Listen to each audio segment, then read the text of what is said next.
Hi, everybody. Okay, this is lesson 2. Lesson 2 in our Total Wellness Masterclass. This lesson is on what is healing. So let's define that. Healing is the repair of damaged, injured, or infected tissue. It requires all of the body systems to function together.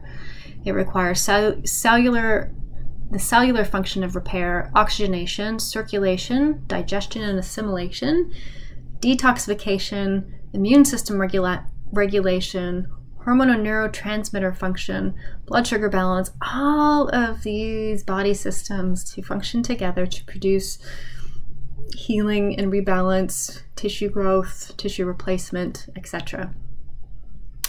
We can also call it the return of homeostasis. Homeostasis being a state of balance and systems regulation in the body. We also understand it as emotional, psychological, and spiritual healing, and the impact on that physically and vice versa. In this type of healing, there is an energy release, an energy exchange, and there are new awarenesses. For healing to happen, and when healing happens, the heart opens, more energy flows there. When we're talking about emotional and spiritual healing. Love, whether loving another or experiencing love, is actually powerfully healing and is one of the energies of healing. Love happens with friendship and with caring in general. Finding self-love is a powerful source of healing and heart opening.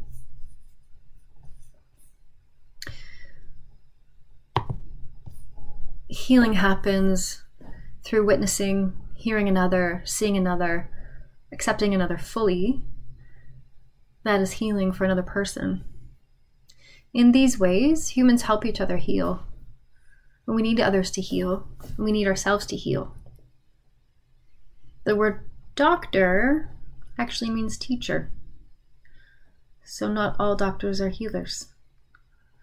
The healer is someone that opens their heart for another. A naturopathic doctor attempts to do both. It's important to understand, too, that the experience of a healing process feels very different to controlling symptoms by medication. When we use medication to control disease, there is a drug that is engineered to bind to a cell receptor and to take over the body's functioning. This is obviously critically necessary in many conditions and situations. As a society, however, we have come to mistake medicating for healing, and we often expect the same pattern of symptom change when we're trying to heal something. When we medicate, we get a fairly instant relief and change. As long as the drug is in the system, it is having an effect. It is controlling our physiology. For example, it is dilating blood vessels in hypertension. It is dilating bronchioles in asthma. Antibiotics kill a bacteria that has overwhelmed the immune system's ability to destroy it. But the body then repairs the damage done very intelligently. When we medicate things get better in hours to days. They feel better. When we get an acute cold or an infection, things get better in days. The trajectory is usually smooth and consistent improvement to the situation. Healing a chronic illness is more similar to the process of training for a marathon or another type of athletic event, or perhaps similar to a process of weight loss. Cellular half-life for the fastest cells to turn over in our body, which is red blood cells, is 3 months. 3 months! Most cells have much longer half-lives than red blood cells. So a good time frame to think about chronic disease and having a healing response is a year. How do I want to feel in a year from now? Most things will start to feel better in 4 to 8 weeks, but creating permanence does take time. When we train for a marathon, we need time to build new muscles. We need time to build increased efficiency and to build muscle memory. There are days that really hurt. There are days of plateauing, and there are days of big gains, days of frustration, days of poor performance, days of personal bests. There are days that are mentally depressing. There are days of confidence building. There are energy highs, energy lows. It's not a smooth line upwards. From today I ran 2K to today I ran 42K. It just doesn't work like that. Healing is somewhat of a messy process. Sometimes it feels crummy and then it feels a whole lot better. Sometimes we lose steam with the process and have to then rekindle our motivation. Sometimes we are learning new habits as part of healing. Developing new habits is a process of successes and failures. There's a picture in your mind that deep healing from a complex health imbalance is supposed to look like, a perfect upward trajectory without bumps, setbacks, or discomfort along the way.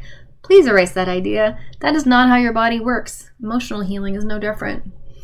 Even with simple colds and flus, the reason you feel crummy is because your immune system is fighting the illness, creating fever, creating inflammation, recruiting its white cell army. It feels crummy, and it is effective.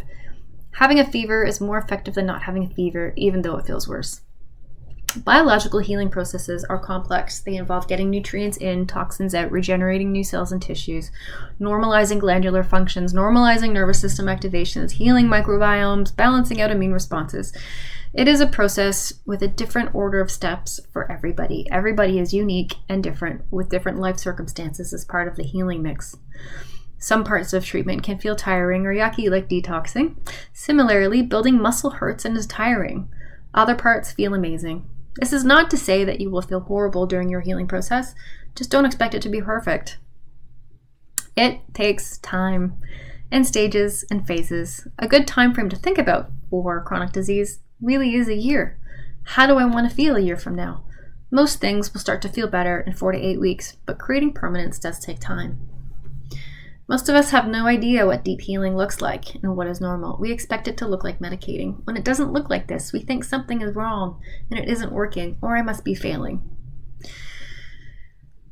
Part of our battle is what's happening in our minds and how we respond to slowness, to perceived failure. And we all need support along the way to help us get there. This is why we're here, to help guide you and to support you through the process. We all need this. We all need support to run a marathon or to heal from chronic disease.